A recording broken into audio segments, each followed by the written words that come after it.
MLA Shankar Naik ను వెంటనే party నుంచి సస్పెండ్ చేయాలన్నారు కాంగ్రెస్ ఎమ్మెల్సీ పొంగులేటి సుధాకర్ రెడ్డి. వ్యక్తిగత ప్రయోజనాల కోసమే అధికార పార్టీ ఎమ్మెల్యేలు దురుసుగా ప్రవర్తిస్తున్నారన్నారు. ఐఏఎస్ అధికారులకే రక్షణ లేకుంటే సామాన్యులకు ఇంకెక్కడ ఉంటదన్నారు.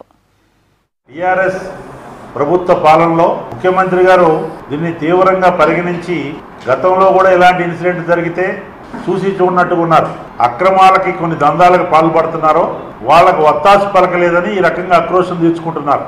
దీన్ని తీవ్రంగా పరిగణించి యాక్షన్ తీసుకోవాల్సింది పోయి కేవలం మధ్యవర్తులు పెట్టి ఏదో క్షమాపణలు చెప్పి ఇది కాదు, దీన్ని తీవ్రంగా పరిగణించాలి. ఈ కేసు ఐఏఎస్ల ఆత్మస్థైర్యం దెబ్బతీసే సంఘటనలు ఇదే బంగారు తెలంగాణలో పరిపాలన.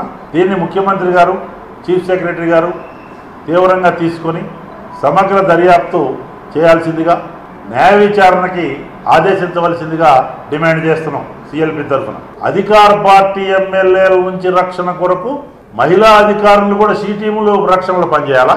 క్షమాపణలు ఏదో మామూలు నామినల్ అరెస్టులు చూపించి స్టేషన్ నుంచి రావడం ఇట్లా కాదు. దీన్ని ముఖ్యమంత్రి గారు తీవ్రంగా పరిగణించాలి. మీరు చిత్తశుద్ధి నిరూపించుకోవాలి, ముందు పార్టీ నుంచి సస్పెండ్ చేయాలి.